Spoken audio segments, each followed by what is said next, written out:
கர்த்தருடைய வார்த்தைக்கு செல்லுவோம். கடந்த சில வாரங்களாக யெகோவா ரோஹி என்ற தலைப்பிலே ஒரு தொடர் போதனையை நாம் பார்த்து கொண்டு வருகிறோம். இதை சங்கீதம் 23 நாம் பார்த்து கொண்டு வருகிறோம். திருப்பிக் கொள்வோம். சங்கீதம் 23 சங்கீதம் 1 வசனம் முதல் 6வது வசனம் வரைக்கும் நாம் எல்லாரும் சேர்ந்து வாசிப்போம். கர்த்தர் என் மேய்ப்பராய் இருக்கிறார், நான் தாழ்ச்சி அடையேன். அவர் என்னை புல்லுள்ள இடங்களில் மேய்த்து அமர்ந்த தண்ணீர்கள் அண்டையில் என்னை கொண்டு போய் விடுகிறார். அவர் என் ஆத்துமாவை தேற்றி தம்முடைய நாமத்தின் நிமித்தம் என்னை நீதியின் பாதைகளில் நடத்துகிறார். நான் மரண இருளின் பள்ளத்தாக்கிலே நடந்தாலும் பொல்லாப்புக்கு பயப்படேன். தேவரீர் என்னோடு கூட இருக்கிறீர். உமது கோலும் உமது தடியும் என்னை தேற்றும். என் சத்துருக்களுக்கு முன்பாக நீர் எனக்கு ஒரு பந்தியை ஆயத்தப்படுத்தி என் தலையை எண்ணெயால் அபிஷேகம் பண்ணுகிறீர். என் பாத்திரம் நிரம்பி வழிகிறது. என் ஜீவனுள்ள நாளெல்லாம் நன்மையும் கிருபையும் என்னை தொடரும். நான் கர்த்தருடைய வீட்டிலே நீடித்த நாட்களாய் நிலைத்திருப்பேன். இந்த சங்கீதத்தை தான் தொடர்ந்து ஒரு சில வாரங்களாக நாம் பார்த்து கொண்டு வருகிறோம். அது மட்டுமல்ல, கடந்த வாரத்திலே நாம் எதை பார்த்தோம் என்று சொன்னால் 2ஆம் வசனத்தினுடைய முதல் பகுதியை நாம் பார்த்தோம். வாசிக்கிறேன், கவனிங்கள். அவர் என்னை புல்லுள்ள இடங்களில் மேய்த்து, அவர் என்னை புல்லுள்ள இடங்களில் மேய்த்து, இதைத்தான் போன வாரத்திலே நாம் பார்த்தோம். அதாவது ஆடுகளுக்கு புல்லுகள் எவ்வளவு அவசியமோ, ஆடுகளுக்கு புல்லுகள் எவ்வளவு முக்கியமோ, அதை போலவே ஆவிக்குரிய ஆடுகளாகிய நமக்கு, தேவனுடைய பிள்ளைகளாகிய நமக்கு தேவனுடைய வார்த்தை என்கிற புல்லுகள் மிகவும் முக்கியம், மிகவும் அவசியம் என்பதை போன வாரத்திலே நாம் பார்த்தோம். கவனிங்களே, நாம் நன்றாக இருக்க வேண்டும் என்றால், நாம் கொழுமையாக இருக்க வேண்டும் என்றால், நாம் செழுமையாக இருக்க வேண்டும் என்றால், நாம் ஆரோக்கியமாக இருக்க வேண்டும் என்றால், நாம் பலனாக இருக்க வேண்டும் என்றால், தேவனுடைய வார்த்தை என்ற புல்லுகள் மிகவும் நமக்கு அவசியமானதாக இருக்கிறது. இதை நாம் போன வாரத்திலே பார்த்தோம். பிறகு யோவான் 10ஆம் அதிகாரம் 9ஆம் வசனத்திலே நாம் பார்த்தோம். உள்ளும் புறம்பும் மேய்ச்சலை கண்டடைவான். உள்ளும் புறம்பும், உள்ளும் என்பது நம்முடைய ஆவி மனுஷனை, நம்முடைய ஆத்துமாவை, மனதை குறிக்கிறது. வெளியிலையும் என்று சொல்லும் பொழுது நம்முடைய சரீர வாழ்க்கை, நம்முடைய குடும்ப வாழ்க்கை, அதை குறிக்கிறது. இன்னைக்கு சில ஆவிக்குரிய மக்கள் சொல்றாங்க இல்லையா, உள்ள மட்டும் நல்லா இருந்தா போதும், வெளியில எப்படி இருந்தா என்ன பிரதர், எப்படி நாரிக்கிட்டு கிடந்தா என்ன? இல்ல இல்ல, உள்ளும் புறம்பும் மேய்ச்சலை கண்டடைவான். உள்ள நல்லா இருக்கணும், அதே போல வெளியிலையும் நல்லா இருக்கணும். வாழ்க்கையில, குடும்பத்துல, சரீரத்துல, எல்லாவற்றிலும் என்ன செய்ய, நன்றாக இருக்க வேண்டும். இந்த நல்ல மேய்ப்பராகிய இயேசு நம்மை உள்ளேயும் புறம்பையுமே நன்றாக வைக்கக்கூடியவராக இருக்கிறார் என்பதை போன வாரத்திலே பார்த்தோம். பிறகு சங்கீதம் 37:3 நாம் பார்த்தோம். தேசத்தில் குடியிருந்து சத்தியத்தை மேய்ந்துகொள். தேசத்தில் குடியிருந்து சத்தியத்தை மேய்ந்துகொள். பாருங்க, அவர் என்னை புல்லுள்ள இடங்களில் மேய்த்து, இங்கே சொல்லப்பட்டிருக்கு தேசத்தில் குடியிருந்து சத்தியத்தை மேய்ந்துகொள். அப்ப ஆவிக்குரிய ஆடுகளாகி நாம் எதை மேய்ந்து கொள்ள வேண்டும்? சத்தியத்தை மேய்ந்து கொள்ள வேண்டும். தேவனுடைய வார்த்தை என்ன செய்ய வேண்டும்? மேய்ந்து கொள்ள வேண்டும். மேய்ந்து கொள்ள வேண்டும் என்றால் என்ன அர்த்தம்? சத்தியத்தை அறிந்து கொள்ள வேண்டும், அதை வெளிப்பாடாக பெற்றுக்கொள்ள வேண்டும். அப்பொழுதுதான் நம்முடைய வாழ்க்கையிலே அது ஒரு பெரிய வெற்றி என்ன செய்யும், கொண்டு வரும் என்பதை நாம் போன வாரத்திலே பார்த்தோம். பிறகு லூக்கா எழுதின சுவிசேஷம் 10ஆம் அதிகாரத்திலே 33ஆம் வசனம் 34ஆம் வசனத்திலே பார்த்தோம். அந்த சமாரியன் என்ன பண்ணுகிறான்? குற்றுயிராக விடப்பட்ட அந்த மனுஷனை தூக்கி எடுத்து அவனுடைய காயங்களுக்கு எண்ணெய் வார்த்து திராட்சரசத்தை ஊற்றி அவனை தன்னுடைய சுய வாகனத்தில் ஏற்றி கொண்டு போய் எங்க சேர்க்கிறான்? சத்திரத்திலே சேர்க்கிறான். சத்திரம் என்பது எதை குறிக்கிறது? சபையை குறிக்கிறது. அப்ப சபைதான் இந்த உலகத்திலேயே மிகவும் செழிப்பான ஒரு இடமாக இருக்கிறது, ஆரோக்கியமான இடமாக இருக்கிறது. மக்கள் பாருங்க, தாழ்ந்த நிலையில சபைக்கு வர்றாங்க, ஆனா இங்க வந்து வார்த்தை என்கிற அந்த உணவை சாப்பிடுகிற வேளையில எப்படி ஆயிடுறாங்க? செழிப்புள்ளவர்களாக, வெற்றி உள்ளவர்களாக மாறி விடுகிறார்கள். தாழ்ந்த இடத்துல இருக்கிறவங்க உயர்ந்த இடத்துல என்ன செஞ்சுறாங்க? வந்துறாங்க. எனவேதான் பாருங்க, சபை என்பது ஒரு செழிப்பான இடம், சபைதான் ஜனங்களை பராமரிக்கக்கூடிய, ஜனங்களை போஷிக்கக்கூடிய ஒரு இடமாக இருக்கிறது என்பதை போன வாரத்திலே நாம் பார்த்தோம். பிறகு பாருங்க, யோவேல் தீர்க்கதரிசன புத்தகம் 1ஆம் அதிகாரம் 18ஆம் வசனத்திலே ஒரு காரியத்தை பார்த்தோம். அது என்னவென்று சொன்னால், மேய்ச்சல் இல்லாத ஆடுகள், அதாவது ஆட்டு மந்தைகள் எவ்வாறு சேதமாய் போகிறது. எவ்வாறு பாருங்க, மேய்ச்சல் இல்லைன்னா ஆடுகள் என்ன செஞ்சிடும், அப்படி தொய்ந்து போயிடும், வாடி வதங்கி போய் குற்றுயிரா ஆயிரும். எப்ப அது உயிர் போகுமே தெரியவே தெரியாது. இதை போலதான் ஆவிக்குரிய காரியத்திலேயும் ஒரு ஆவிக்குரியவர்கள், தேவனுடைய பிள்ளைகள், மறுபடியும் பிறந்தவர்கள், புது சிருஷ்டியானவர்கள், தேவனுடைய பிள்ளைகள் ஆவிக்குரிய உணவாகிய தேவனுடைய வார்த்தையை, அதாவது ஆவிக்குரிய உணவாகிய இந்த புல்லை பாருங்கள் மேய்ந்து கொள்ளவில்லை என்று சொன்னால் வாழ்க்கையிலே எந்த ஒரு வெற்றியும் என்ன செய்ய முடியாது, பார்க்க முடியாது. வாழ்க்கையில ஜெயத்தை பார்க்க முடியாது. வாழ்க்கையில எந்த ஒரு முன்னேற்றம் இருக்கவே இருக்காது. மேய்ச்சல் இல்லாத ஆடுகள் என்ன செய்யறதா, அப்படியே சேதமாய் போய்கிறதா. சில ஆவிக்குரியவர் பாருங்க, ரட்சிக்கப்பட்டிருக்கிறாங்க, பைபிள் வச்சிருக்கிறாங்க, ஞானஸ்தானம் பெற்றிருக்கிறாங்க, எல்லாம் வச்சிருக்கிறாங்க, ஆனா சேதம் போயிடுறாங்க. வாழ்க்கையில நஷ்டங்கள் உண்டாகிறது. ஏன் நஷ்டம் உண்டாகிறது? அவர்கள் சத்தியம் என்ற அந்த மேய்ச்சலை, தேவனுடைய வார்த்தை என்கிற அந்த மேய்ச்சலை அவர்கள் செய்வதில்லை, அடைகிறதே கிடையாது. இயேசு கிறிஸ்து சொன்னார் இல்லையா, உள்ளும் புறம்பும் மேய்ச்சலை கண்டடைவான். அப்ப பாருங்க, ரட்சிக்கப்பட்டிருக்கிறது நல்லது, ஞானஸ்தானம் பெற்றிருக்கிறது நல்லது, பைபிள் வைத்திருக்கிறது நல்லது, பரிசுத்த ஆவியானவருடைய அபிஷேகத்தை பெற்றிருப்பது நல்லது, அதெல்லாம் நல்லதுதான். அதெல்லாம் ஃபர்ஸ்ட் ஸ்டெப். அடுத்த ஸ்டெப் என்ன? மேய்ச்சலை கண்டடைய வேண்டும். தேவனுடைய வார்த்தை என்ன செய்ய வேண்டும், அறிந்து கொள்ள வேண்டும். கவனிங்களா, ஒரு பிள்ளை பிறக்குது, பிறந்த உடனே அப்படி விட்டுறது கிடையாது. உடனே என்ன செய்யறாங்க, அதுக்கு வந்து பாலை கொடுக்கறாங்க. ஏன் கொடுக்கறாங்க? பால் அதுக்கு ரொம்ப முக்கியம். பால் ரொம்ப அதுக்கு முக்கியம். அதுதான் அதுக்கு ஆகாரம். அதை சாப்பிட்டாதான் அது வளர போகுது, குப்புற விழுக போகுது, தவள போகுது, நடக்க போகுது, ஓட போகுது, வாழ்க்கையில் என்ன செய்ய போகுது, பெரிய காரியங்களை செய்ய போகுது. இல்ல நான் பிறந்துட்டேனே, அப்புறம் இதுக்கு எனக்கு பாலுனா அப்புறம் சாக வேண்டியதான். எனக்கு விளங்குது. நான் பிறந்துட்டேனே, அப்புறம் என்ன எனக்கு பால் வேணாம், மோர் வேணாம்னா அப்புறம் என்ன செய்ய வேண்டியதான், பிறந்த மாதிரி இருக்க வேண்டியதான். பிறந்த மாதிரியே பிறந்ததை விட ரொம்ப மோசமா போயிடும். அவ பாருங்க, ஆவிக்குரிய மக்கள் என்ன சொல்றாங்க, நான் ரட்சிக்கப்பட்டிருக்கீங்க, நான் ஞானஸ்தானம் பட்டிருக்கீங்க, நான் அபிஷேகம் பட்டிருக்கீங்க, ரைட்டுங்க, பிறந்திருக்கிறீங்க, அவ்வளவுதான். அடுத்து என்ன பண்ணணும்? அடுத்து மேய்ச்சலை என்ன செய்ய வேண்டும், கண்டடைய வேண்டும். வேதத்தில் எழுதப்பட்டிருக்கிறது. வாசிப்போம். 1 பேதுரு 2ஆம் அதிகாரம் 3ஆம் வசனம். 1 பேதுரு 2ஆம் அதிகாரம் 3ஆம் வசனம். நீங்கள் வளரும்படி, அந்த வார்த்தை கவனிங்க, நீங்கள் வளரும்படி புதிதாய் பிறந்த குழந்தைகளைப் போல, புதிதாய் பிறந்த குழந்தைகளைப் போல திருவசனமாகிய கலங்கம் இல்லாத, அதாவது கலப்படம் இல்லாத ஞானப்பாலின் மேல் வாஞ்சையாயிருங்கள். அப்ப வசனம் என்னது? அது ஞானப்பால். அந்த ஞானப்பால் என்ன செய்யணும்? குடிக்கணும். சபைக்கு வந்து என்ன செய்யணும்? ஒவ்வொரு விசுவாசிகளும் குடிக்கணும். யார் ஊற்றுறா? ஊழியக்காரர் மூலமாக பரிசுத்த ஆவியானவர் ஊற்றுகிறார். அன்றாட ஊற்றுறாரு, காலையில ஊற்றுறாரு, மாலை ஆராதனை ஊற்றுறாரு, பைபிள் ஸ்டடியில ஊற்றுறாரு. வந்து குடிக்கணும். யாரு குடிக்கணும்? நம்ம தான் வந்து என்ன செய்யணும்? குடிக்கணும். நான் குடிக்கவே மாட்டேன்னா அப்படியே கிடக்க வேண்டியதான்.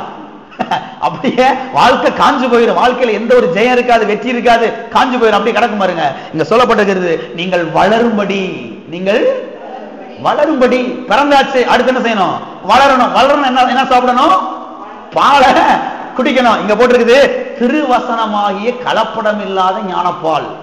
கலப்படம் இல்லாத இந்த பாலை வந்து குடிக்க குடிக்கதான் வாழ்க்கையில் இருக்கக்கூடிய வனாந்தரங்கள் மாறி செழிப்பு உண்டாகிறது, வியாதி மாறி ஆரோக்கியம் உண்டாகிறது, தோல்வி மாறி ஜெயம் உண்டாகிறது, சாபங்கள் நீங்கி ஆசீர்வாதம் உண்டாகிறது, தரித்திரம் நீங்கி ஐஸ்வர்யம் உண்டாகிறது, புத்தி இனங்கள் மாறி புத்தி என்ன செய்கிறது?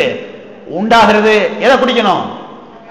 திருவசனமாகிய ஞானப்பால குடிக்க வேண்டும். அப்புறம் அநேகர் இன்றைக்கு சேதம் போய் விடுகிறார்கள். ஏன்? வசனம் சொல்லுகிறது இல்லையா?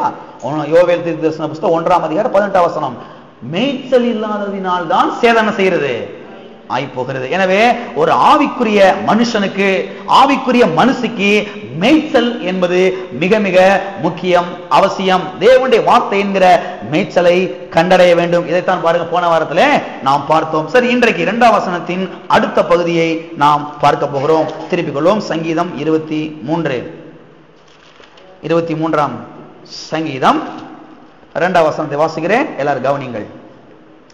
அவர் என்னை புல்லுள்ள இடங்களில் மேய்த்து அமர்ந்த தண்ணீர்கள் அண்டையில் என்னை கொண்டு போய் விடுகிறார். எங்கே என்னை கொண்டு போய் விடுகிறார்? அமர்ந்த தண்ணீர்கள் அண்டையில் என்னை கொண்டு போய் விடுகிறார். இதுல பாருங்க, முதலாவதாக தண்ணீரை பற்றி பார்க்க போகிறோம். இன்றைக்கு அடுத்த வாரத்திலே தான் அமர்ந்த தண்ணீரை பற்றி நாம் பார்க்க போகிறோம். முதலாவதாக தண்ணீரை பற்றி நாம் பார்ப்போம். கவனிங்களே, ஆடுகளுக்கு தண்ணீர் என்பது மிகவும் அவசியமான ஒன்றாக இருக்கிறது. மேய்ப்பர்கள் சொல்லுகிறார்கள், ஆடுகள் பல நாட்களுக்கு தண்ணீர் குடிக்காமலேயே அது இருக்குமா. இது பெரிய ஆச்சரியமா இருக்கு இல்லையா? ஆடுகள் பாருங்க, பல நாட்களுக்கு தண்ணீரே குடிக்காம அது இருக்குமா, அது உயிர் வாழுமா. இதற்கு பாருங்க சில காரணங்களை மேய்ப்பர்கள் சொல்லுகிறார்கள். அதைத்தான் அடுத்த வாரத்திலே அவங்களுக்கு எடுத்து காண்பிக்க போகிறேன். ஏன் இந்த ஆடுகள் பல நாட்களுக்கு போய் கிணற்றிலேயோ அல்லது ஓடைகளிலேயோ அல்லது நீர் ஊற்றுகளிலேயோ போய் தண்ணீரை குடிக்காமலே ஏன் வாழுது, இதுக்கு காரணம் என்ன என்பதை அடுத்த வாரத்திலே நாம் பார்க்க போகிறோம். சரி, இன்றைக்கு நாம் மற்ற காரியத்தை பார்ப்போம். அது மட்டும் இல்ல, ஆடுகளுக்கு பாத்தீங்கன்னா சரீரத்திலே தண்ணீரின் அளவு எத்தனை சதவீதம் இருக்கும் என்று சொன்னால் அவர்கள் சொல்லுகிறார்கள் 70% தண்ணீர் பாருங்க இந்த ஆடுகளுடைய சரீரத்திலே இருக்கிறதா. கவனிங்களே, ஆடுகள் சில சமயங்களே பாத்தீங்கன்னா தங்களுடைய சரீரத்திலே தண்ணீரின் அளவை அது இழக்கும் போது, தண்ணீரின் அளவு குறையும் போது அவைகள் என்ன பண்ணுமாம் பாருங்க, அவைகள் தண்ணீரை பாருங்க திரும்பவும் தங்களுக்குள்ளாக நிரப்பிக் கொள்ளுமாம். அப்படி நிரப்பிக் கொள்ளும் போதுதான் அந்த ஆடுகள் சுகமாயிருக்கும், அந்த ஆடுகள் பலனாக இருக்கும், அந்த ஆடுகள் ஆரோக்கியமாக இருக்கும். இல்லை என்றால் பாருங்க, ஆடுகள் சுகவீனப்பட்டு நோய்வாய்ப்பட்டு அப்படியே படுத்து சுணங்கி விடும் இல்லையா. அது பாருங்க, சரீரத்துல கிட்டத்தட்ட 70% அளவு தண்ணீர் இருக்கு என்று சொல்லுகிறார்கள். அந்த தண்ணீர் குறையும் போது இந்த ஆடுகள் என்ன பண்ணுமா, போய் தங்களுக்குள்ளே தண்ணீர் என்ன செய்ய வந்து நிரப்பிக் கொள்ளும். அப்படி நிரப்பிக் கொண்டால்தான் ஆடுகள் ஆரோக்கியமாக சுகமாக திடகாத்திரமாக பலனாக இருக்கும். இல்லை என்று சொன்னால் இந்த ஆடுகள் நோய்வாய்ப்பட்டு பலவீனப்பட்டு அப்படியே பாருங்க தொய்ந்து போய் வாடி போய் சுணங்கி போய் அப்படி என்ன செய்யும், படுத்துவிடும். அது மட்டும் இல்ல, இந்த ஆடுகள் பாருங்க தண்ணீரை இழக்கும் போது பாருங்க தண்ணீரின் அளவு சரீரத்திலே குறையும் போது இந்த ஆடுகள் என்ன பண்ணுமாம், தண்ணீரை தேடி வேகமாக ஓடுமா. எங்க தண்ணி இருக்குது, தண்ணி கிடைச்சா பாருங்க நல்லா ஒரு மண்டுவோம் அப்படின்னு சொல்லிட்டு பாருங்க வேகமாக தண்ணீரை நோக்கி என்ன செய்யுமா, ஓடுமா. கவனிங்களே, இப்படிப்பட்ட நேரத்திலே அந்த மேய்ப்பன் என்ன பண்ணுவான் பாருங்க. மேய்ப்பன் வந்து ஏதோ ஒரு ஆடை ரெண்டு ஆடை வச்சிருக்கான், அவன் பாருங்க பெரிய ஒரு மந்தையை வச்சிருக்கான், பெரிய கூட்டத்தை செஞ்சிருக்கிறான் வச்சிருக்கிறான். இப்ப ஆடுகள்லாம் பாருங்க தண்ணீர் மேல நோக்கம் கொண்டு தண்ணீரை குடிக்க வேண்டும், தங்களுடைய சரீரத்திலே தண்ணீரை நிரப்பிக் கொள்ள வேண்டும் என்று அப்படிப்பட்ட விருப்பத்தினாலே வாஞ்சையினாலே தண்ணீரை தேடி அலையும் போது அப்படிப்பட்ட நேரத்திலே பாருங்க இவன் இந்த ஆடுகளை என்ன பண்ணுவானா, அந்த தண்ணீருக்கு நேராக நடத்தி செல்வானாம். அந்த தண்ணீருக்கு நேராக நடத்தி செல்வானாம். அவைகளை அந்த தண்ணீருக்கு நேராக அழைத்து கொண்டு கூட்டிக் கொண்டு செல்வானாம். அது மட்டும் இல்ல, இந்த மேய்ப்பன் நல்ல மேய்ப்பனாக இல்லை என்றால் என்ன ஆகும், இது ரொம்ப முக்கியமான காரியம். இந்த மேய்ப்பன் நல்ல மேய்ப்பனாக இல்லை என்றால் என்ன நடக்கும் என்று சொன்னால், இந்த ஆடுகள் போய் சாக்கடை தண்ணியை குடிச்சிடும். என்ன தண்ணியை குடிச்சிடும், இவன் போய் நல்ல தண்ணியை காமிக்கல, என்ன ஆகும், சும்மா தெருவில் வர போற சாக்கடை தண்ணி என்ன செஞ்சிடும், குடித்து விடும். கொசுக்களும் ஈக்களும் நிறைந்த அசுத்தமான அப்படிப்பட்ட ரொம்ப மோசமான தண்ணீர்களை பல நாட்களுக்கு அப்படி கெட்டு போய் கிடக்கக்கூடிய அப்படிப்பட்ட தண்ணீர்களை போய் என்ன செஞ்சிடும், குடிச்சிடும். ஏன்னா இது வந்து தண்ணி தேவைக்கு 70% அளவு தண்ணீர் இருக்குது உள்ள, அது குறையும் போது எப்படியாவது மறுபடியும் ஃபில் பண்ண வேண்டும், நிரப்பிக் கொள்ள வேண்டும் என்று வாஞ்சை தாகத்துல ஓடுது தண்ணீரை நோக்கி. அப்பொழுது இந்த மேய்ப்பன் அந்த தண்ணீருக்கு நேராக இந்த ஆடுகளை நடத்த வேண்டும். இந்த மேய்ப்பன் நல்ல மேய்ப்பனாக இல்லை என்று சொன்னால் என்ன ஆகும், இது ஏதாவது போய் தண்ணி என்ன செஞ்சிடும், குடிச்சிடும். சாக்கடை தண்ணியோ கொசுக்கள் நிறைந்த தண்ணியோ அல்லது ரொம்ப மோசமான பல நாட்கள் கெட்டு போய் கிடக்கக்கூடிய அப்படிப்பட்ட பூச்சிகள் நிறைந்த தண்ணீர் என்ன செய்யும், குடித்து விடும். கவனிங்களே, இப்படிப்பட்ட தண்ணீரை குடிப்பதனாலே என்ன ஆகும் என்று சொன்னால், அந்த ஆடுகள் அப்படி நோய்வாய்ப்பட்டு சீக்குகள் சரீரத்திலே ஏற்பட்டு விடுமா. சில ஆடுகள் பாத்தீங்கன்னா அப்படிப்பட்ட தண்ணீரை குடிச்சு அப்படியே செத்து போய் விடுமா, மரித்து போய் விடுமா. அந்த தண்ணீர் என்பது ஆடுகளுக்கு அவ்வளவு முக்கியம், அவ்வளவு அவசியமாக இருக்கிறது. ஏனென்றால் பாருங்க, இந்த ஆடுகள் பாருங்க தண்ணீரை குடித்து விட்டது. எனவேதான் இந்த ஆடுகள் பாருங்க நோய்வாய்ப்பட்டு சில ஆடுகள் என்ன செய்கிறது, மரித்து விடுகிறது. இதற்கு காரணம் என்னவென்று சொன்னால், மேய்ப்பன் ஆடுகளை சரியான இடத்துக்கு நேராக நடத்தாததினாலே தான் இந்த ஆடுகள் தவறான இடத்துக்கு போய் தவறான தண்ணீரை என்ன செய்யறது, குடித்தது. எனவேதான் சரீரத்தில் நோய்கள், பிணிகள், பிறகு மரணம் செய்கிறது ஏற்படுகிறது. அப்ப இந்த மேய்ப்பனை பொறுத்து தான் இந்த ஆடுகளுடைய நல்வாழ்வே அடங்கி இருக்கிறது. ஆமே, அந்த மேய்ப்பனை பொறுத்துதான். சில மேய்ப்பனை இருப்பான், அது என்னத்தையோ குடிச்சிட்டு போகுது, சம்பளம் தர்றான், அவன் என்ன செய்வான், சம்பளம் கொடுக்கிறாரு, பண்ணைக்கு இருக்கிறோம், அதனால மாசம் மாசம் 2000 ரூபாய் தர்றாங்க, அது என்ன தண்ணீரை குடிக்குது, 10 ஆடு செத்த நமக்கு என்ன, அது ஓனரை பார்த்துட்டு போறான். அவன் நல்ல மேய்ப்பன் கிடையவே கிடையாது. உண்மையாகவே நல்ல மேய்ப்பன் என்ன பண்ணுவான், நல்ல தண்ணீருக்கு நேராக என்ன செய்வான், நடத்தி கொண்டு போய் அவர்களை என்ன செய்வான், இளைப்பாற பண்ணுவான். அப்ப பாருங்க, இந்த மேய்ப்பன் சரியான மேய்ப்பனாக இல்லை என்றால் ஆடுகள் நோய்வாய்ப்பட்டு விடும். எனவே ஆடுகளின் மேய்ப்பன் நல்ல தண்ணீர் அண்டையிலே கொண்டு போய் இவைகளை குடிக்க வைக்க வேண்டியது மிக மிக அவசியமாக இருக்கிறது. ஏனென்றால் அப்பொழுதுதான் இந்த ஆடுகள் நன்றாக இருக்கும், இந்த ஆடுகள் ஆரோக்கியமாக இருக்கும், இந்த ஆடுகள் பாருங்க நல்ல பலனாக இருக்கும். எத்தனை விளங்குது? ஆமென். கவனிங்க, இதை போலத்தான் நாம் தாகமாக சில சமயங்கள் என்ன செய்கிறோம், இருக்கிறோம். நமக்கு தாகம் ஏற்படுகிறது இல்லையா? எத்தனை தாகம் ஏற்படுது? இந்த தண்ணீரை சொல்லலான்னு இந்த தாகம் எடுக்குது. இந்த தாகம் எடுக்கும் பொழுது கண்டிப்பாக என்ன செய்யணும், குடித்தாக வேண்டும் இல்லையா? கவனிங்க, இந்த தாகம் எடுக்கும் பொழுது நம்ம என்ன பண்றோம், உடனே தண்ணீரை குடிச்சு தண்ணீர் என்ன செய்ய ஃபில் பண்றோம். சரீரத்துக்கு எவ்வளவு தண்ணீர் தேவை என்று உடனே ஃபில் பண்றோம். ஆனா பாருங்க, இங்க நாம் கவனிக்க வேண்டிய ஒரு காரியம் என்னவென்று சொன்னால், பாருங்க நமக்கு தாகம் என்ன செய்கிறது இருக்கிறது, ஒவ்வொரு மனுஷனுக்கும் தாகம் என்ன செய்கிறது இருக்கிறது. என்ன தாகம் இருக்கிறது, அதுதான் முக்கியம்.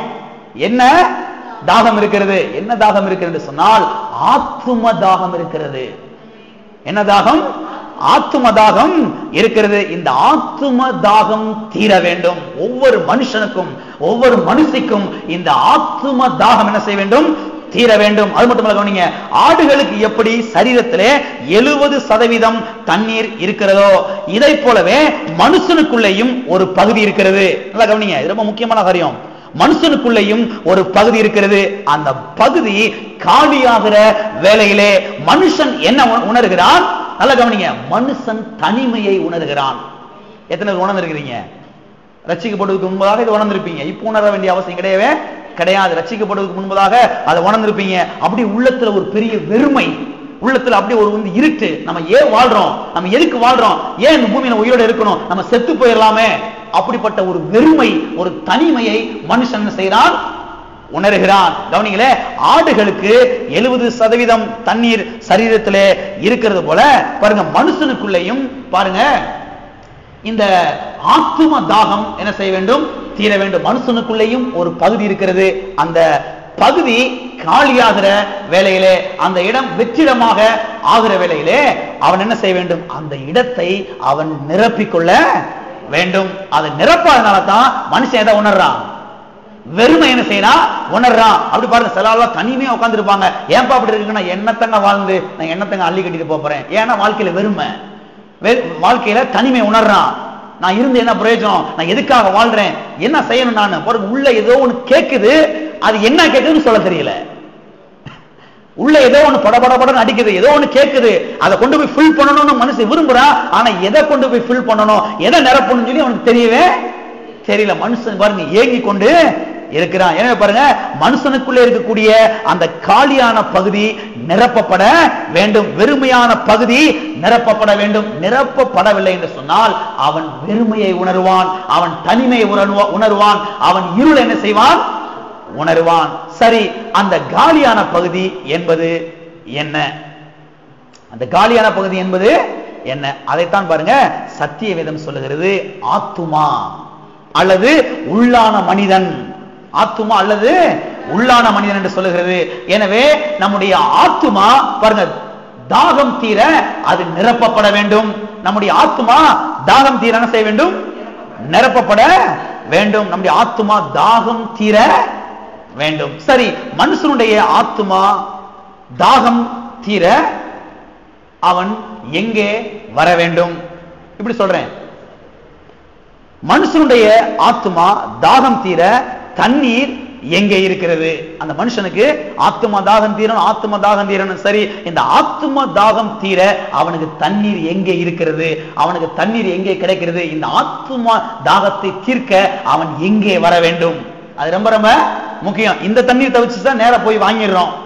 இந்த தண்ணி கிடைக்கல உடனே மினரல் வாட்டர் கூட என்ன செஞ்சிடறோம், வாங்கி ஃபில் பண்ணிடுறோம். ஆனா இந்த ஆத்தும தாகம் அவனுக்குள்ளே ஏற்படுகிற வேளையிலே, அவன் வெறுமையை உணர்கிற வேளையிலே, அவன் தனிமையை உணர்கிற வேளையிலே, அந்த ஆத்தும தாகத்தை தீர்த்து கொள்ள அவன் எங்கே வர வேண்டும்? இந்த ஆத்தும தண்ணீர், இந்த ஆத்துமாவை தீர்க்கக்கூடிய தண்ணீர் அவனுக்கு எங்கே இருக்கிறது? கவனிங்க, இதைத்தான் இயேசு கிறிஸ்து இந்த பூமியிலே வாழ்ந்த நாட்களிலே சொன்னார். வாசிப்போம். யோவான் எழுதின சுவிசேஷம், யோவான் 7ஆம் அதிகாரம், யோவான் 7ஆம் அதிகாரம் 37வது வசனத்தை நான் வாசிக்கிறேன். எல்லாரும் கவனிங்கள். யோவான் 7:37 வாசிக்கிறேன். பண்டிகையின் கடைசி நாளாகிய பிரதான நாளிலே இயேசு நின்று, என்னதுங்க? இயேசு பண்டிகையின் கடைசி நாளாகிய பிரதான நாளிலே, அதாவது பாருங்க, அவங்க தேசத்துல பஸ்கா பண்டிகை என்ற ஒரு பண்டிகையை கொண்டாடுவாங்க. பஸ்கா பண்டிகை என்ற ஒரு பண்டிகையை கொண்டாடுவாங்க. கிட்டத்தட்ட பாருங்க 7 நாட்கள் கொண்டாடுவாங்க. இந்த 7வது நாள் தான் கடைசி நாள். இந்த 7வது நாள் தான் ரொம்ப கடைசி நாள், ரொம்ப முக்கியமான நாள். நல்லா கவனிங்க. இந்த பஸ்கா பண்டிகை இன்னைக்கு என்ன நடக்கும்னா, பெரிய பெரிய கோடீஸ்வரன், பெரிய பெரிய பங்களால இருக்கிற ஆளு கூட என்ன பண்ணுவானா, வீட்டு வாசலுக்கு முன்னாடி ஒரு கூடாரத்தை போட்டு அங்க வந்து குடியிருப்பான். அங்க வந்து குடியிருந்து அங்க வந்து புளிப்பில்லாத அப்பத்தை சுட்டு சாப்பிடுவான். அங்க வந்து ஆடு அடிச்சு பலியிட்டு பிறகு அங்க அந்த ஆட்டினுடைய அந்த மாம்சத்தை தீயில போட்டு சுட்டு அதை வாட்டி அதை புசிப்பான். நான் என்ன சொல்றேன், விளங்குதா? இது எதற்கு அடையாளமா இருக்கு? இதை நினைவுறும்படியா செய்யறாங்க. இஸ்ரவேல் மக்கள் பழைய ஏற்பாட்டு நாட்கள்ல எகிப்து தேசத்துல அடிமைகளாக இருந்தார்கள். அப்பொழுது பாருங்க 10 வாதைகள் அங்க உண்டாகிறது. கடைசி நாள்ல என்ன நடக்குது? கர்த்தர் சொன்னாரு, அந்த ஆட்டை அடித்து அதனுடைய ரத்தத்தை கிண்ணத்துல பிடிச்சு அதை ஈசோப்பு தண்டுனால அப்படி தோய்த்து என்ன செய்ய, நிலைக்கால பூச வேண்டும். பிறகு அந்த ஆட்டை என்ன செய்யணும், நீங்கள் சுட்டு அதை புசிக்க வேண்டும். என்ன செய்ய வேண்டும்? அதை நினைவு கூறும்படியாக தான் கர்த்தர் சொன்னார், இந்த பஸ்கா பண்டிகையை ஒவ்வொரு இஸ்ரவேலனும் வருஷம் வருஷம் என்ன செய்யணும், ஆசரிக்க வேண்டும். அந்த பண்டிகை நடந்துகிட்டு இருக்கு இங்க நடத்துல. இயேசு வந்த நாட்கள்ல, இயேசு பூமியில வந்து இங்க வாழ்ந்துட்டு இருக்கிறார். அந்த நாட்கள் இந்த பண்டிகை நடக்குது. அப்படி நடக்கும் பொழுது கடைசி நாள் தான் சொல்லப்பட்டிருக்கிறது, பண்டிகையின் கடைசி நாளாகிய பிரதான நாளிலே. அதான பிரதான நாள். பிரதான நாள் என்ன பண்ணுவாரா? நல்லா கவனிங்க. அங்க ஒரு பெரிய டிராமாவே நடக்கும். ஒரு பெரிய காட்சி, ஒரு பெரிய மேடையில ஒரு பெரிய காட்சி அப்படி நடக்குமா? என்ன பண்ணுவாங்களா? எகிப்து தேசத்திலிருந்து மக்கள் பாருங்க விடுதலையாகி வந்தாங்க, இஸ்ரவேல் மக்கள் இல்லையா? அப்பொழுது இந்த இஸ்ரவேல் மக்களுக்கு கர்த்தர் வந்து தண்ணியை கொடுத்தாரு. எங்க இருந்து கொடுத்தாரு? கண்மலையை மோசை அடிக்கிறாரு. கண்மலை 2ஆ பிளந்து அங்கிருந்து தண்ணி வெளியில வருது. வந்து பாருங்க, இவங்க குடிச்சாங்க. இவங்க ஆடு மாடுகள் தாகம் என்ன செய்யப்பட்டது? தீர்க்கப்பட்டது. என்ன செய்யப்பட்டது? தாகம் தீர்க்கப்பட்டது. அதை நினைவு கூறும்படியாக அந்த ஆசாரியன், பிரதான ஆசாரியன் என்ன பண்ணுவாரா? பாருங்க, மக்கள் திரளா அப்படி கூடியிருப்பாங்களா. அப்படி கூடியிருக்கிற நேரத்துல இவர் என்ன பண்ணுவாரா? ஒரு ஜக்கு நிறைய தண்ணிய கொண்டு வந்து அந்த மேடையில இருந்து அப்படி மேல இருந்து ஊத்து வராம பாருங்க. ஊத்தி சொல்வாரா, இப்படித்தான் நம்முடைய முற்பிதாக்களாகிய ஜனங்கள், நம்முடைய முற்பிதாக்கள் எல்லாரும் இஸ்ரவேல் எகிப்து தேசத்துல அடிமைகளா இருந்து விடுதலையாகி வெளியே வந்த பொழுது கர்த்தர் கண்மலையை பிளந்து தண்ணீரை வெளியில கொண்டு வந்தாரு. மக்கள் எல்லாம் குடிச்சு தாகம் தீர்த்தார்கள் என்று அதை நினைவு கூறும்படியாக இதெல்லாம் அப்படி செய்வாங்களாம். நல்லா கவனிங்க. வேடிக்கை என்னன்னா, இங்கிட்ட ஆசாரியன் மேடையில ஏறி நின்று இப்படி இப்படி நடக்குன்னு சொல்லி அவர் தண்ணி எங்க ஊத்திக்கிட்டு இருக்கிறாரு. ஏசு இந்த பக்கத்துல ஏறி நின்று சொல்றாரு, ஒருவன் தாகமாயிருந்தால் என்னிடத்தில் வந்து பானம் பண்ண கடவன். கூட்டமே அப்படி திரும்பிடுச்சு. இங்கிட்ட எல்லா கூட்டமும் ஆசாரியனை பார்த்துக்கிட்டு இருந்த கூட்டம் எங்கிட்ட திரும்பிடுச்சு. இப்ப பஸ்கா பண்டிகை கொண்டாடிக்கிட்டு இருக்கிற கூட்டம் என்ன செய்யுது? இப்ப அப்படியே டேன் பண்ணு, திரும்புது. திரும்பி இங்க பாக்குது. என்னையா இங்க ஒரு சத்தம் கேக்குது. என்ன சத்தம் கேக்குது? ஏசு அங்க சொல்றாரு. என்ன சொல்றாரு? இயேசு நின்று சத்தமிட்டு, இயேசு நின்று சத்தமிட்டு, ஒருவன் தாகமாயிருந்தால் என்னிடத்தில் வந்து பானம் பண்ண கடவன். ஏன்டவா, உன் ஆத்தும தாகம் தீர நான் தான் தண்ணீரை வைத்திருக்கிறேன். நான் கொடுக்கிற தண்ணீரை நீ குடித்தால் உன்னுடைய ஆத்தும தாகம் இப்பொழுது என்ன செய்யும்? தீயும். அந்த வெறுமையான இடம் இப்பொழுது நிரம்பும். என்னிடத்தில் வா, நீ விரும்புகிற அந்த தண்ணீர், ஆத்தும தண்ணீர் என்னிடத்தில் இருக்கிறது. என்னிடத்திலே வந்து உன்னுடைய தாகத்தை தீர்த்துக்கொள் என்று இயேசு கிறிஸ்து அங்க செய்றாரு, நின்று சொல்லுகிறார். அதைத்தான் வாசிக்கிறோம். ஒருவன் தாகமாயிருந்தால் என்னிடத்தில் வந்து பானம் பண்ண கடவன், வந்து நிரப்பிக்கொள்ள கடவன், வந்து வெறுமையான இடத்தை நிரப்பிக்கொள்ள கடவன், அந்த காலியான இடத்தை நிரப்பிக்கொள்ள கடவன். அப்ப பாருங்க, மனுஷனுக்குள்ளே ஒரு தாகம் என்ன செய்கிறது இருக்கிறது. அந்த தாகம் தீர்க்கப்பட வேண்டும். அந்த தாகம் தீர்க்கப்பட்டால் தான் கவனிங்க, அவனால நிம்மதியா படுத்து தூங்க முடியும். இல்லைன்னா அவனால நிம்மதியா தூங்க முடியவே முடியாது. நைட்ல தூக்க வராது, மண்டையை போட்டு பிச்சுக்கிட்டு இருப்பான், பெட்ல உருண்டுகிட்டு இருப்பான். ஏன்னா உள்ள வெறுமை உணர்றான், தனிமை உணர்றான், இருள உணர்றான், என்னமோ போட்டு மாட்டுது. ஆனா அது எதை கொண்டு நிரப்பணும்னு தெரியல. வழி எதை உள்ள வச்சா ஃபுல் ஆயிரும், சரி ஆயிரும், நம்ம நிம்மதியா தூங்கலான்றதான் தெரியல மனுஷனுக்கு. ஆனா பாரு உள்ள போட்டு உறுத்திக்கிட்டு இருக்குது, வெறுமை என்ன செய்யறான், உணர்றான். அவ பாரு, இந்த தாகம் தீர்க்கப்பட்டால் தான் இந்த ஆடுகள் எப்படி அது நிம்மதியாக படுத்து இளைப்பாருமோ அதை போல மனுஷனும் படுத்து என்ன செய்ய முடியும், இளைப்பாற முடியும். அவன் சமாதானமாக தூங்க முடியும், அவன் நிம்மதியாக வாழ முடியும். அது என்ன தாகம்? ஆத்தும தாகம். எனவேதான் பாருங்க, இயேசு சொன்னார், ஒருவன் தாகமாயிருந்தால், ஒருவன், இயேசுக்கு தெரியும் ஒவ்வொரு மனுஷனுக்குள்ளும் தாகம் இருக்குது, ஆத்தும தாகம் இருக்குது. அதை மண்டையை போட்டு பிச்சுக்கிட்டு திரியுதான் இயேசுனால தெரியுது. தெரிஞ்சனால என்ன செய்யறாரு, சொல்றாரு, ஒருவன் தாகமாயிருந்தால் என்னிடத்தில் வந்து பானம் பண்ண கடவன் என்று சொல்லுகிறார். எனவே பாருங்க, இயேசு கொடுக்கிற தண்ணீர் மட்டும்தான் உள்ளான தாகத்தை தீர்க்கும். வேற எந்த தண்ணீர் இந்த தாகத்தை தீர்க்க முடியவே முடியாது. எத்தனை விளங்குது? வேற எந்த தண்ணீர் இந்த தாகத்தை தீர்க்க முடியவே முடியாது. சரி, அந்த தண்ணீர் என்ன? அந்த தண்ணீர் என்ன? ஒருவன் தாகமாயிருந்தால் என்னிடத்தில் வந்து பானம் பண்ண கடவன், இல்லையா? அந்த தண்ணீர் என்ன? அந்த தண்ணீர் தான் இயேசு கிறிஸ்து கொடுக்கிற ரட்சிப்பு.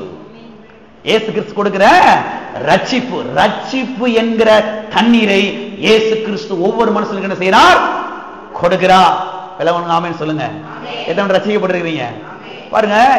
ஒரு மனுஷன் ரட்சிக்கப்பட்ட மாத்திரத்தில் நிம்மதியா படுத்து தூங்குறான். எத்தனை அப்படி தூங்கி இருக்கிறீங்க? நானும் பாருங்க நிம்மதியா தூங்கி இருக்கிறேன்.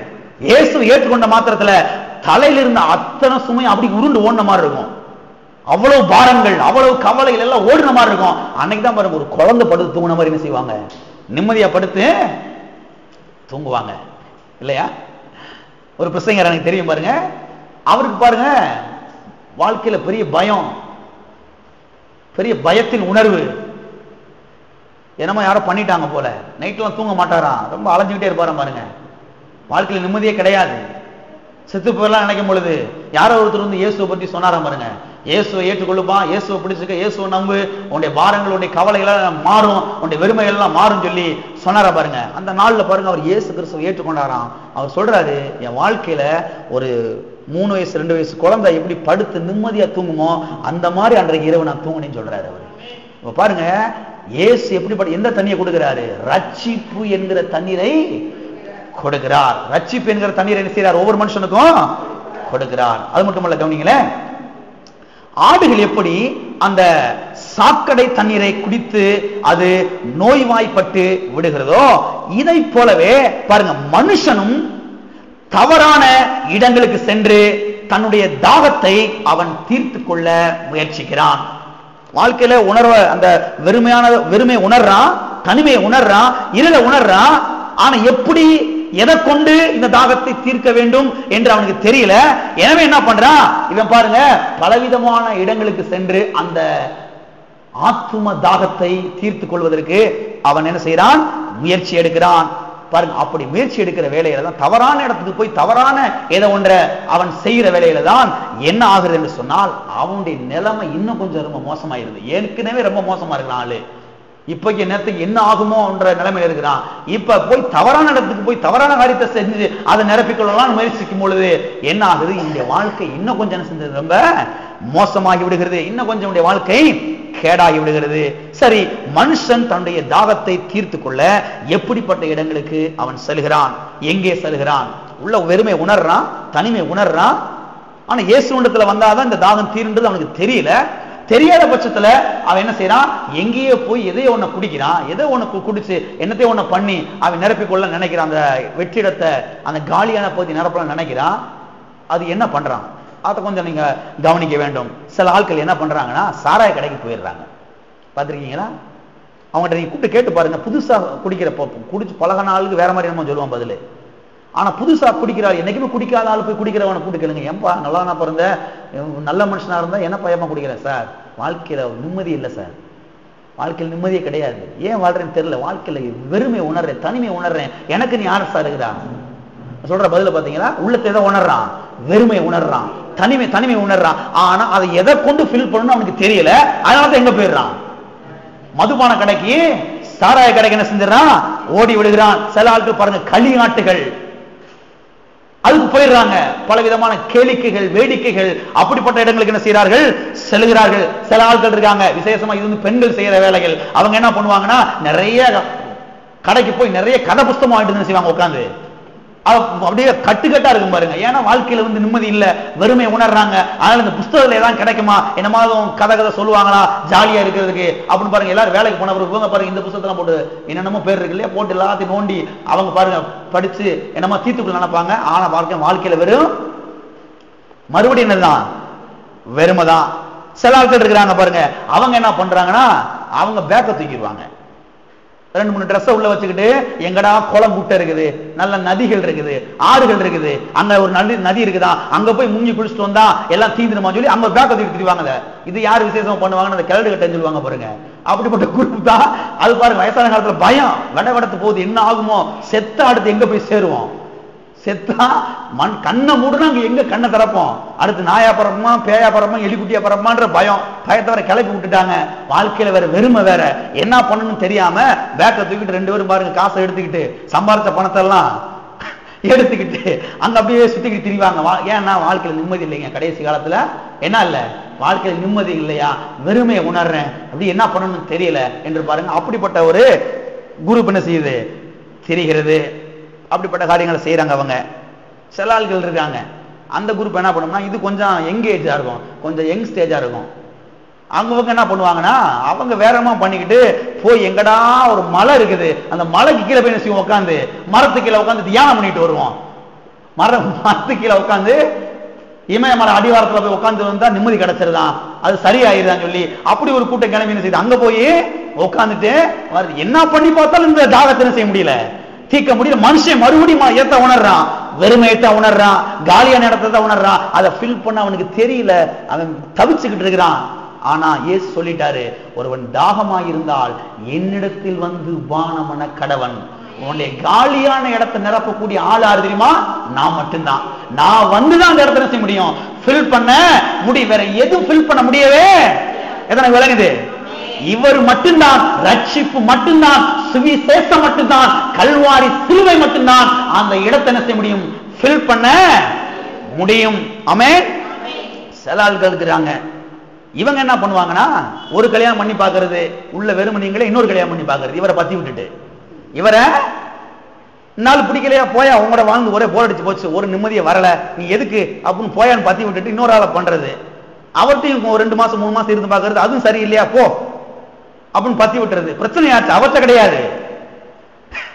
எனக்கு வழங்குச்சு, பிரச்சனை வர்ற ஆள்கிட்ட கிடையாது, இருக்கிற ஆள்கிட்ட தான் பிரச்சனை. இப்படி பல திருமணங்களை பண்ணி பண்ணி பண்ணி பண்ணி எப்படியாவது இந்த ஆத்துமதாகத்தை தீர்த்தரும் பாருங்க அலைஞ்சு கொண்டு இருக்கிறாங்க. அவங்களும் 10-15 கல்யாணம் முடிச்சு பாக்குறாங்க, என்ன செய்ய மாட்டேங்குது? ஆத்துமதாகம் தீர மாட்டேங்குது. பாருங்க, மனுஷனுக்கு விளங்கவில்லை இந்த ஆத்துமதாகத்தை தீர்ப்பது எப்படி என்று. இந்த ஆத்துமதாகத்தை எப்படி தீர்ப்பது என்று மனுஷனுக்கு தெரியல. ஒரு உதாரணத்தை பார்த்து இன்னைக்கு முடிக்க பெரிய ஒரு சம்பவம் எல்லாரும் சேர்ந்து வாசிப்போம். இப்படிதான் பாருங்க, சமாரியா என்ற ஒரு ஊரிலே ஒரு பெண் வாழ்ந்து கொண்டிருந்தாள். அவளை பற்றி தான் நான் இன்றைக்கு உங்களுக்கு எடுத்து காண்பிக்க விரும்புகிறேன். திருப்பிக் கொள்வோம். யோவான் எழுதின சுவிசேஷம் 4ஆம் அதிகாரம். யோவான் 4 பெரிய ஒரு வேத பகுதியா இருக்கிறது. எல்லாரும் எடுத்துக்கொள்ளுங்கள், நாம் கவனிப்போம். 4ஆம் வசனம் முதல் 26வது வசனம் வரைக்கும் நான் வாசிக்கிறேன். எல்லாரும் நல்லாக உற்று கவனியுங்கள். பிறகு நான் உங்களுக்கு நான் விளக்கி சொல்லுகிறேன். 4ஆம் வசனம் முதல். அவர் சமாரியா நாட்டின் வழியாய் போக வேண்டியதாய் இருந்தபடியால் யாக்கோப்பு தன் குமாரனாகிய யோசேப்புக்கு கொடுத்த நிலத்துக்கு அருகே இருந்த சமாரியாவில் உள்ள சீகார் என்னப்பட்ட ஊருக்கு வந்தார். அங்கே யாக்கோப்புடைய கிணறு இருந்தது. இயேசு பிரயாணத்தினால் இளைப்படைந்தவராய் அந்த கிணற்றின் அருகே உட்கார்ந்தார். அப்பொழுது ஏறக்குறைய 6ஆம் மணி வேளையாய் இருந்தது. அவருடைய சீசர்கள் போஜன பதார்த்தங்களை கொள்ளும்படி ஊருக்குள்ளே போயிருந்தார்கள். அப்பொழுது சமாரியா நாட்டாளாகிய ஒரு ஸ்திரீ தண்ணீர் மொள்ள வந்தாள். இயேசு அவளை நோக்கி தாகத்துக்கு தா என்றார். யூதர்கள் சமாரியருடனே சம்பந்தம் கலவாதவர்களானபடியால் சமாரியா ஸ்திரீ அவரை நோக்கி, நீர் யூதனாயிருக்க சமாரியா ஸ்திரீயாகிய என்னிடத்தில் தாகத்துக்கு தா என்று எப்படி கேட்கலாம் என்றால், இயேசு அவளுக்கு பிரதி உத்தரமாக, நீ தேவனுடைய ஈவையும் தாகத்துக்கு தா என்று உன்னிடத்தில் கேட்கிறவர் இன்னார் என்பதை அறிந்திருந்தாயானால் நீயே அவரிடத்தில் கேட்டிருப்பாய், அவர் உனக்கு ஜீவ தண்ணீரை கொடுத்திருப்பார் என்றார். அதற்கு அந்த ஸ்திரீ, ஆண்டவரே, முண்டு கொள்ள உம்மிடத்தில் பாத்திரம் இல்லையே, கிணறும் ஆழமாக இருக்கிறதே, பின்ன எங்கே இருந்து உமக்கு ஜீவ தண்ணீர் உண்டாகும் என்றால். அவ பாருங்க, என்ன ஆண்டவரே, உங்க கையில ஒன்னும் பாத்திரம் இல்ல, தூக்குவாளி என்னது கடகாவா நம்ம சொல்லுவாங்கல்ல, அதுவும் மட்டும் இல்ல, கிணறு வேற ரொம்ப ஆழமா இருக்குது, நீர் என்ன இறங்கி போய் முண்டா கொடுக்க போறீங்க எனக்கு அப்படின்னா பாருங்க. அவ வந்து கேட்கிறா, வாசிக்கிறேன், இந்த கிணற்றை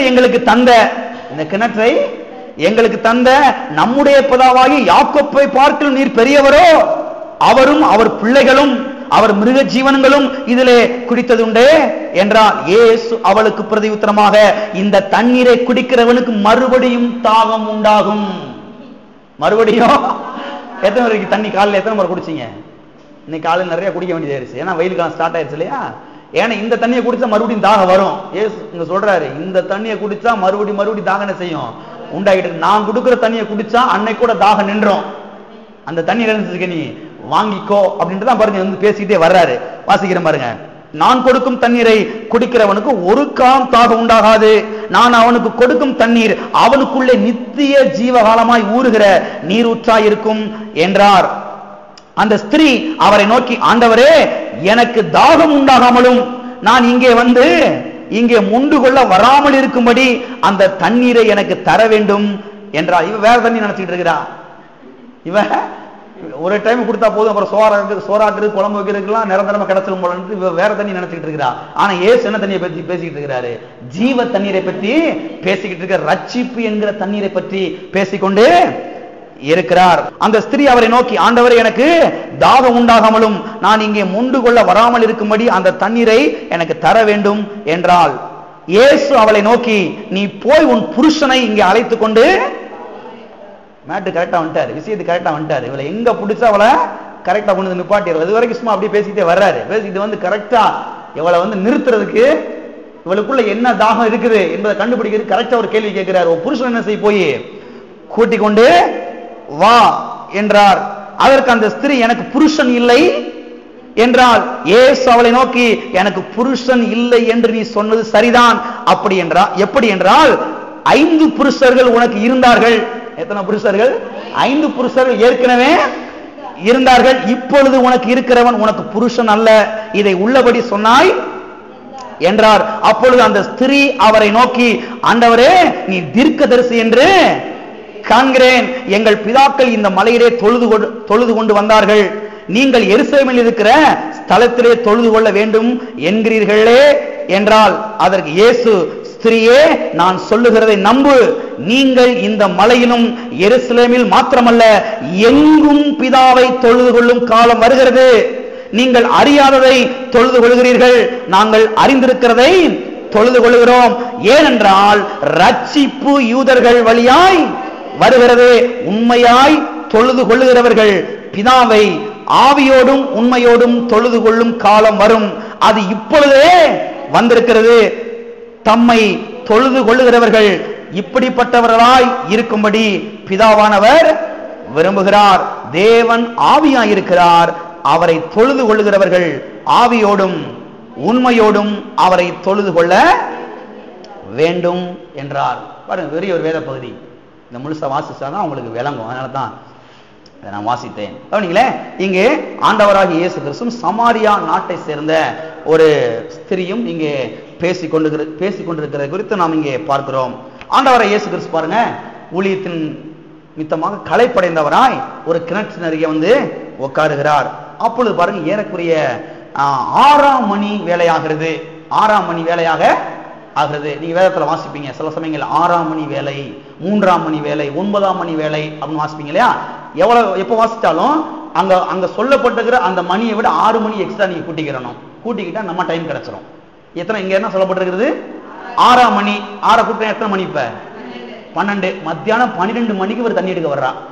எந்த பெண்ணுமே கிராமத்துல இருக்கிறவங்க 12 மணிக்கு தண்ணி எடுக்க போக மாட்டாங்க. இவையும் எடுக்க வர்றா 12 மணிக்குன்னா இவ ஒரு வித்தியாசமானவ, வேற விதமாக வாழக்கூடியவள்.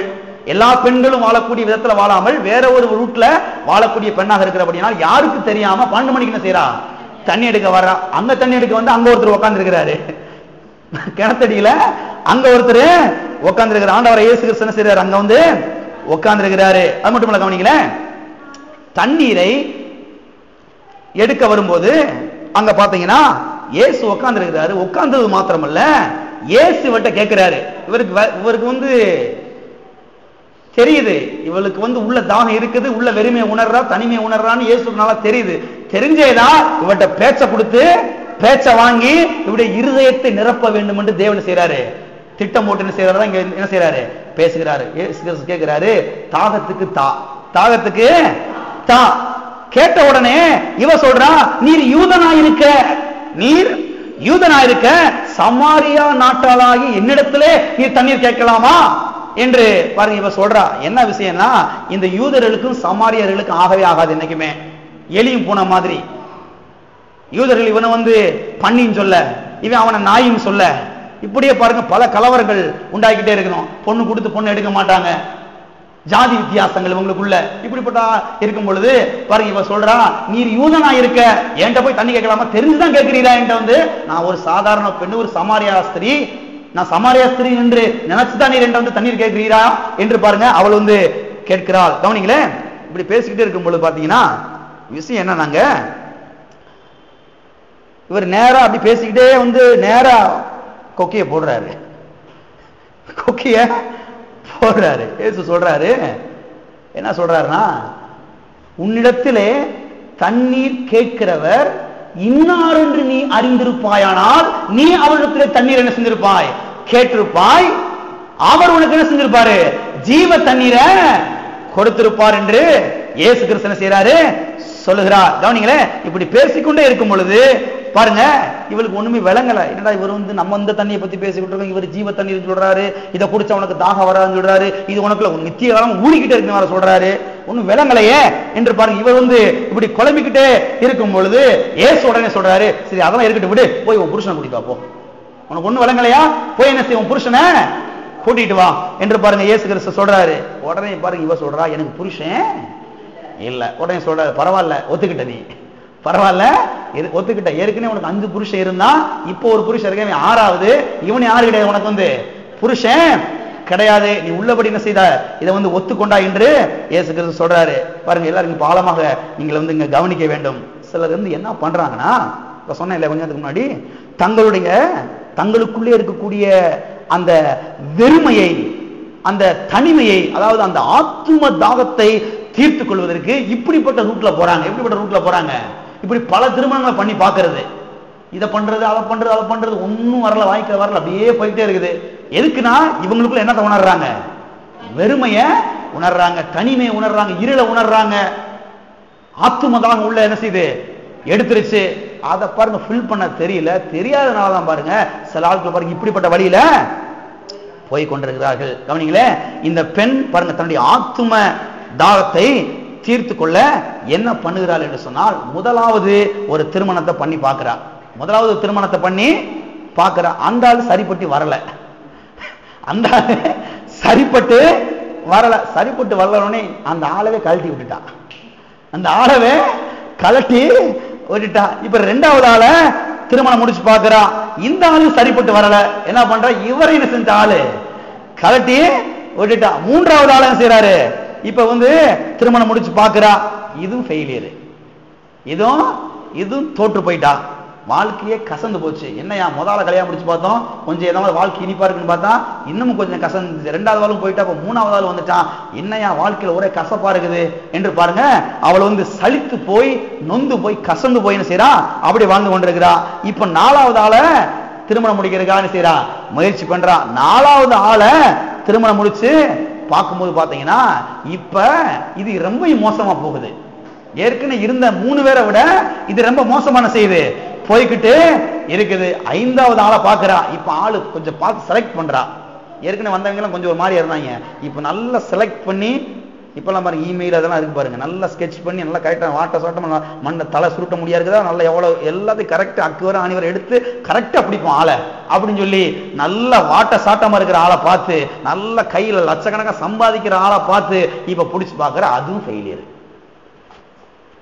அதுவும் ஃபெயிலியர். உள்ள ஆத்ம தாகத்தை தீர்க்க யாரால முடியாது? ஒரு மனுஷனால, இன்னொரு புருஷனால முடியவே முடியாது. எத்தனை விளங்குது? இப்ப என்ன பண்றா? கடைசி அவனை ட்ரை பண்ணி பார்க்கறான். 6வது ஆள ட்ரை பண்ணி பார்க்கறான். இது எப்படி ட்ரை பண்ணி பார்க்கறானா, ஏற்கனவே வந்து என்ன பண்றான், 5 பேர்த்த வந்து கல்யாணம் முடிச்சு வாழ்ந்து பார்த்து டைவர்ஸ். இப்ப என்ன பண்றா, வாழ்ந்து பார்ப்போம், பிறகு கல்யாணத்தை முடிச்சுக்கிடுவோம். ரூட் எப்படி மாறிச்சு பாருங்க. இப்ப ஃபர்ஸ்ட் ஒன்னா சேர்ந்து வாழ்ந்து பார்ப்போம், எப்படி ஒன்னா போகுதா, என்ன வருது 2 பேத்துக்கு என்னென்ன காரியங்கள் ஒத்து போகுது, அப்படி வாழ்ந்து பார்ப்போம். 2 பேத்துக்கு எல்லா காரியம் ஒத்து போச்சுன்னா கல்யாணம் முடிச்சுக்கிடுவோம். அப்புறம் ஒத்து போகலையா, ஏ ரூட்ல நான் போறேன், ஓ ரூட்ல நீ என்ன செய்ய போ, முடிச்சுக்கிடுவோம் கதைய என்ற நிலைமையில தான் இருக்கிறா. அப்ப யார் சந்திச்சுட்டா? இயேசு வந்து சந்தித்து விட்டார். ஆழமா கவனிங்களே, இவளுக்குள்ளே ஏதோ ஒரு தாகம் இருக்கிறது. ஆனால் அந்த தாகத்தை எப்படி தீர்த்து கொள்வது என்பது இவளுக்கு என்ன செய்யல தெரியல. அப்படியே அலைஞ்சுக்கிட்டு இருக்கா. என்ன பண்றது, என்ன பண்ணுனா இந்த தாகம் என்ன செய்யும், தீரும் என்று பாருங்க. அந்த தாகத்தை தீர்த்து கொள்ள பல திருமணங்களை என்ன செய்யறாள், அவள் பண்ணி பார்க்கிறாள். ஒண்ணு என்ன செய்யல, தாகம் அடங்கின மாதிரி கிடையவே கிடையாது. கவனிங்களே, இந்த திருமணம் முடிப்பதனாலே பாருங்க இந்த தாகம் தீர்வது கிடையவே கிடையாது. மதுபானங்களை போய் குடிப்பதனாலே இந்த தாகம் தீரப்போது கிடையவே கிடையாது. அந்த காலியான இடத்தை வேறு ஒருவர் நிரப்ப முடியவே முடியாது. இயேசு கிறிஸ்து சொன்னாரு, நீ என்னிடத்திலே கேட்டிருப்பாய் என்று சொன்னால் நான் உனக்கு ஜீவ தண்ணீரை என்ன செய்வேன், கொடுத்திருப்பேன். இந்த ஜீவ தண்ணீரை பாருங்க, நீ குடித்தால் உனக்குள்ளே இருக்கக்கூடிய அந்த தாகம் அடங்கி என்னைக்குமே தாகம் என்ன செய்யாது, ஏற்படவே ஏற்படாது என்று இயேசு சொன்னார். அது மட்டும் இல்ல, இயேசு என்ன சொன்னார்னா, இந்த ஜீவ தண்ணீரை உனக்குள்ளே நீ பெற்றுக்கொண்டாய் என்று சொன்னால் இது நித்திய ஜீவகாலமாக என்ன செய்யும், உனக்குள்ளே ஊறிக்கொண்டே இருக்கும். இது பெருக்கெடுக்கும். இது பெருக்கெடுத்து மற்றவர்களை போய் என்ன செய்யும், இது என்ன செய்யும், அவருடைய வாழ்க்கையில் இந்த தண்ணீர் போய் பாய்ந்து அவர்களையும் எங்க கொண்டு வரும், ரட்சிப்புக்குள்ள கொண்டு வரும் என்று இயேசு கிறிஸ்து சொல்லுகிறார். அப்படி என்றால் இயேசு கொடுக்கிற இந்த தண்ணீர் என்பது என்ன? இயேசு சொன்னார் இல்லையா, யோவான் எழுதின சுவிசேஷம் 7ஆம் அதிகாரம் 37வது வசனத்துல வாசித்தோம் அல்லவா, ஒருவன் தாகமாயிருந்தால் என்னிடத்தில் வந்து பானம் பண்ண கடவன். அப்ப இயேசு கொடுக்கிற தண்ணீர் என்பது என்ன? இயேசு கொடுக்கிற தண்ணீர் என்பது என்ன? இயேசு கொடுக்கிற தண்ணீர் என்பது என்னவென்று சொன்னால் ரட்சிப்பு தான் இயேசு கொடுக்கிற தண்ணீராக இருக்கிறது. இயேசு கொடுக்கிற தண்ணீர் அது ஜீவ தண்ணீராக இருக்கிறது.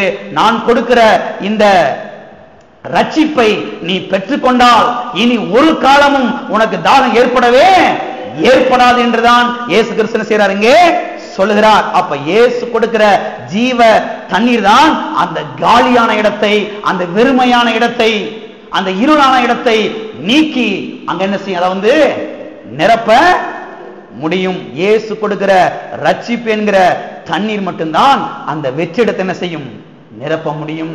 வேற எந்த ஒரு தண்ணீர் என்ன செய்ய முடியாது, அந்த காலியான இடத்தை நிரப்பவே முடியாது. எத்தனை விளங்குச்சு பாருங்க. ஆடுகள் அந்த தண்ணீர் தாகம் எடுத்த மாத்திரத்துல அது தண்ணீரை நோக்கி என்ன செய்கிறது, ஓடுகிறது. அந்த மேய்ப்பன் நல்ல மேய்ப்பனாக இல்லை என்று சொன்னால் என்ன ஆயிரும், அது எதையாவது என்ன செஞ்சிடும், குடிச்சிடும். எதாவது என்ன செஞ்சிடும், குடிச்சிடும். வாழ்க்கையே கெட்டு போயிடும். அதோடைய சரீரத்தில் நோய்வாய் உண்டாகிரும். இதை போலதான் பாருங்க, இன்றைக்கு சில மனிதர்கள் என்ன பண்றாங்க, இந்த ஆத்துமா தாகம் தீர பல இடங்களுக்கு செல்கிறார்கள். அப்படி செல்வதனால என்ன ஆகுது, அவங்க வாழ்க்கை இன்னும் கொஞ்சம் என்ன செய்யுது, மோசமாக போய்விடுகிறது. இன்னும் கொஞ்சம் வெறுமை உணர்றாங்க, இன்னும் கொஞ்சம் அதிகமாக காலியான இடத்தை உணர்றாங்க. அவங்களால நிம்மதியை வாழ முடியல.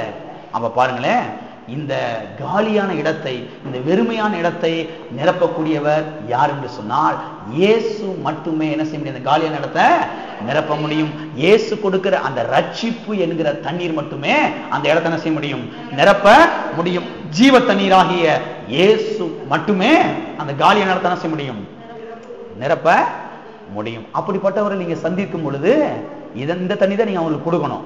இந்த தண்ணி தான் நீங்க என்ன செய்யணும்? கொடுக்கணும். சில சமயம் வந்து உங்கள்ட்ட புலம்புவாங்க, நான் ஏன் வாழ்றேன்னு தெரியல சார், ஏன் வாழ்றேன்னு தெரியல மேடம், அப்படியே வாழ்க்கை நொந்து போச்சு, நொறுங்கி போச்சு, என் வாழ்க்கை சின்ன பண்ணமாகி போச்சு, வாழ்க்கையில வந்து வெறுமையை உணர்றேன், நிம்மதியே கிடையாது. அப்ப நீங்க கண்டுபிடிச்சுக்கிறணும், இந்த மனுஷனுக்கு என்ன தேவை? என்ன தேவை? ரட்சிப்பு என்கிற தண்ணீர், ஜீவ தண்ணீர், இயேசுவாகிய தண்ணீர் இந்த மனுஷனுக்கு தேவை. இதை கொண்டு போய் ஊத்துனீங்கன்னா அவன் உள்ள அப்படியே நிரம்பிடும். அந்த உள்ள அப்படியே அப்படிப்பட்ட ஆள் சந்திச்சிருக்கீங்களா? எனக்கே சந்திச்சிருக்கீங்களா? பஸ்ஸில் போகும்போது நிறையா சந்திப்பேன். நான் பேச்சு கொடுப்பேன் சார், அப்படி என்ன சார் எங்கே இருக்கிறீங்க பேசும்போது சில ஆள்லாம் பார்த்தீங்கன்னா பஸ்ஸை விட்டு இறங்கி போகும்போது அப்படியே கண்ணீர் சேர்ந்து அழுதுட்டு போவாங்க. சார் தயவுசெய்து ஜெபம் பண்ணிங்க, இயேசு கிறிஸ்து விட்ட நான் நல்லா இருக்கணும். யோசிச்சு பாருங்க, உள்ள வெறுமை உணர்றான் மனுஷன், காலியான இடத்தை உணர்றான். அந்த இடத்தை யாரு நிரப்ப முடியும்? இயேசு மட்டுமே நிரப்ப முடியும். வேதவசனம் சொல்லுகிறது, நானே நல்ல மெய்ப்பன். பாருங்க, நல்ல மெய்ப்பன் இல்லாத ஆள் என்ன பண்ணிடுறான்? போ எதை வேற குடி, எப்படியா குடிச்சு நீ எப்படியே போன எனக்கு என்ன அப்படின்னு விட்டுறான். ஆனா நல்ல மெய்ப்பன் என்ன பண்றான்?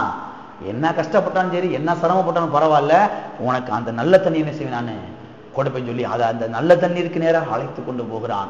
இயேசு கிறிஸ்து நல்ல மெய்ப்பராக இருக்கிறார். இந்த ரட்சிப்பை கொடுப்பதற்கு இயேசு கிறிஸ்து இந்த பூமிக்கு வந்தார். அவ்வளவு பாடுபட்டிருக்கிறாரு, அவ்வளவு பாடுபட்டிருக்கிறார். கல்வாரி சிலுவைக்கு போய் கடைசி சொட்டு ரத்தத்தையும் சிந்தி பாதாளத்துக்கு போய் எல்லா வேதனைகளையும் பட்டு இந்த ரட்சிப்பு என்கிற தண்ணீரை சம்பாதித்து வைத்திருக்கிறார்.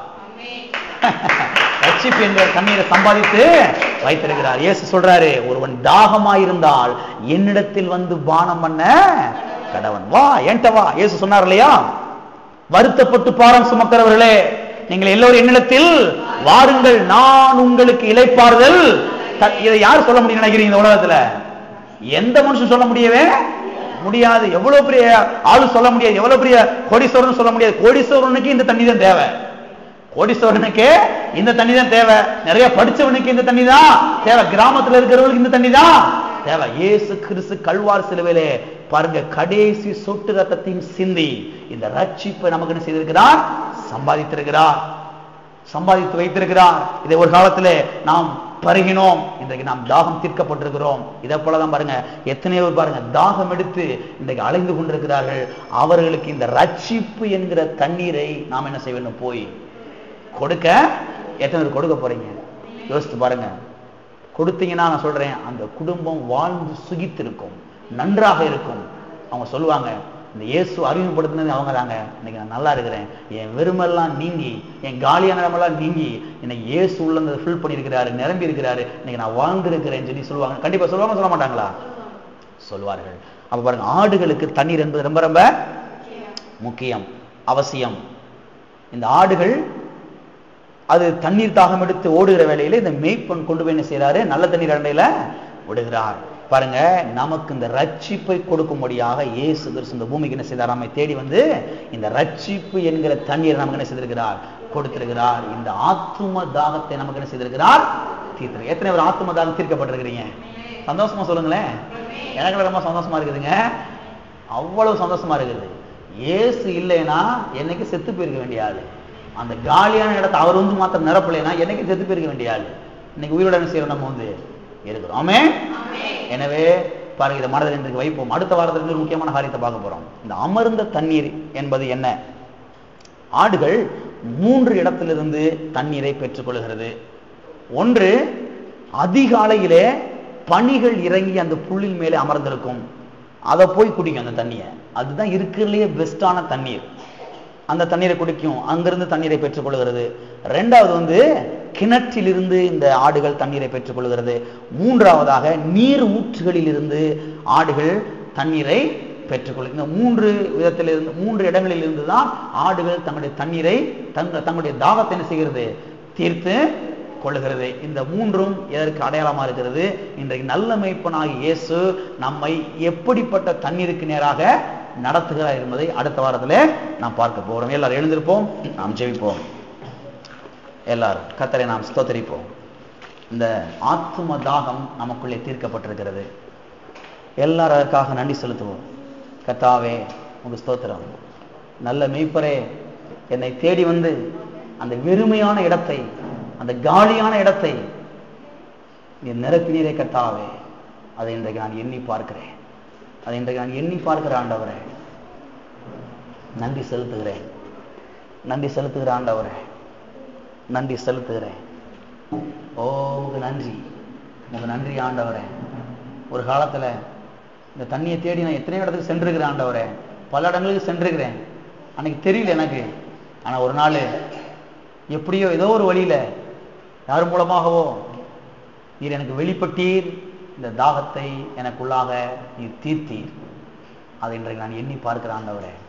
இந்த ரட்சிப்புக்காக நன்றி ஆண்டவரே. வேதத்தில் எழுதப்பட்டிருக்கிறது, இவ்வளவு பெரிதான ரட்சிப்பு என்று.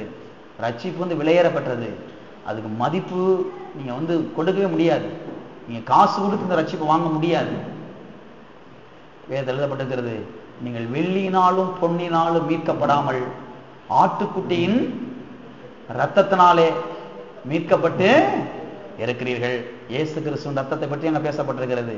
அப்ப வெள்ளியை கொடுத்து பொண்ணை கொடுத்து நீங்க இந்த ரட்சிப்பு வாங்க முடியாது. இந்த தாகத்தை நீங்க தீர்க்க முடியாது. ஏன்னா இந்த ரட்சிப்பு என்பது விலையேற பெற்றது.